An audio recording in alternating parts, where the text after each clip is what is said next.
Hey, welcome back to another video. In this video, we are going to learn how to add projects in your GitHub account. First of all, open up your preferred web browser.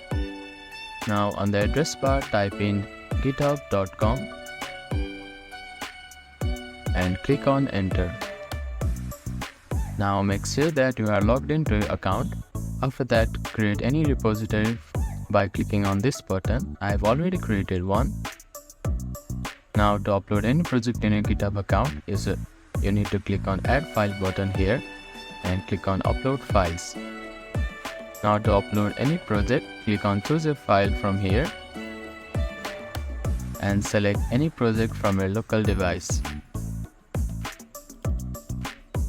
After that, you can see that your file has been uploaded. So to add more file, you can simply click on this link again and choose it from here. After the files is uploaded, you can click on commit changes button.